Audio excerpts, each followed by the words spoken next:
नमस्कार. E school for you वरती आपण पाहू शकतो की या ठिकाणी आपल्याला शाळा, शिक्षक आणि विद्यार्थी डाटाबेस इन्फॉर्मेशन भरण्यासाठी आवश्यक जी माहिती आहे त्याविषयीच्या लिंक्स आणि PDF फाईल इथे उपलब्ध आहेत.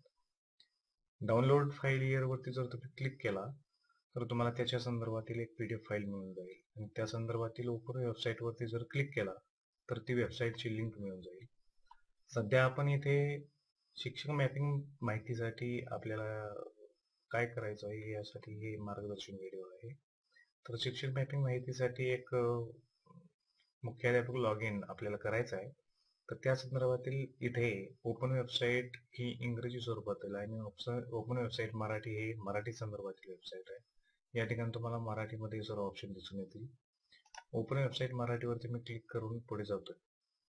या ठिकाणी आपल्याला कर्मचारी वर्गावरती जर गेलो आपण तर कर्मचाऱ्या संदर्भातील आपल्याला माहिती इथे भरता येते.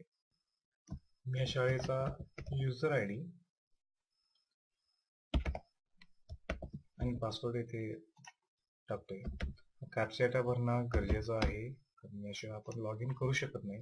इथे एक डॅशबोर्ड दिसतोय. या डॅशबोर्ड वरती ऍक्टिव्हिटी आपल्याला कोणकोणत्या झालेल्या आहेत हे दाखवतो. टीचिंग स्टाफ आहे.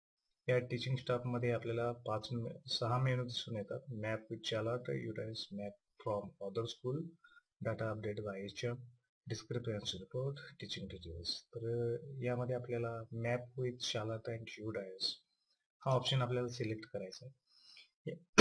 याद्वारे आपल्याला शालार्थ मधून आणि युडाइस मधून जेवढे काही शिक्षक लिस्टेड झालेले ते आपल्याला इथे पाहायला मिळेल. तर इथे आपल्याला शालार्थ मध्ये 5 शिक्षक दिसत आहेत आणि युडाइस मध्ये 4 शिक्षक दिसत आहेत. तर इथे मी एक शिक्षक ऍड करतोय. तर तुम्हाला जो शिक्षक ऍड करावयाचा आहे त्या शिक्षकाच्या चेकबॉक्स वरती क्लिक करा. तर तो शिक्षक आपण शालार्थ मधून घेतोय युडाइस मधून घेतोय ते नीट पहा. तर आपण हे जे शिक्षक आहेत हे शालार्थ मध्ये दिसून येत आहेत, युडाइस मध्ये दिसून येत नाहीयेत. तर आपण फक्त हा शिक्षक मॅप विथ शालार्थ आपण निवडणार आहोत. जर आपण एखादा शिक्षक युडाइस मधून शालार्थ मधूनही निवडतोय आणि युडाइस मधूनही निवडतोय तर अशा वेळी आपल्याला खाली शालार्थ डाटा आणि युडाइस डाटा आपल्याला दाखवला जाईल. तर हा फक्त डाटा बरोबर आहे की चुकीचा आहे हे कन्फर्म करणं गरजेचं आहे. इथे मी हा शिक्षक ऍड करणार आहे.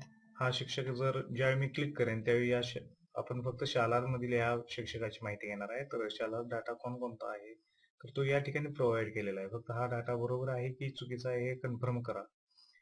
या शिक्षकाला ज्यावेळी आपण ऍड करणार आहोत, मुख्याध्यापक ज्यावेळी हे ऍड करणार आहे त्यावेळी हा शिक्षक आपण शालार्थ मधूनच फक्त ऍड करतोय म्हणून या ठिकाणी मी मॅप शालार्थ हा ऑप्शन सिलेक्ट करेन. तर मॅप शालार्थ वरती मी ज्यावेळी क्लिक करेन तर हा टीचर आपण ऑलरेडी ऍड केलेला आहे.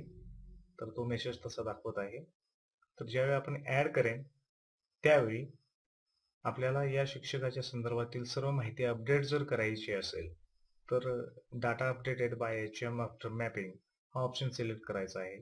मी त्याच्यावरती क्लिक केल्यानंतर आपल्याला एक नवीन विंडो दिसेल. या विंडोमध्ये सिलेक्ट टीचर करायचा आहे. आपण ज्या शिक्षकाला ऍड केलं आहे त्या शिक्षकाचे नाव इथे दिसून येईल. त्या नावावरती क्लिक करा.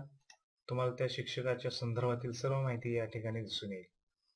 तर येथे शालार्थ डाटा मधील फक्त माहिती तुम्हाला दाखवली जाईल. प्रथमतः टीचर कोड जो आहे तो टीचर कोड हा आपण बदलू शकत नाही. फक्त first name, middle name, last name या गोष्टी आपल्याला बदलता येत आहेत. मेल फिमेल बदलायची गरज नाही. हा अधिकार फक्त गट शिक्षण अधिकाऱ्यांना देण्यात आलेला आहे. तर या ठिकाणी first name, middle name, last name, त्यानंतर त्याचे बाकीचे डिटेल्स जसे की आधार कार्ड, तसेच त्याची जन्मतारीख, कॅटेगरी, त्याचे पद इत्यादी प्रकारची आपण माहिती भरतोय.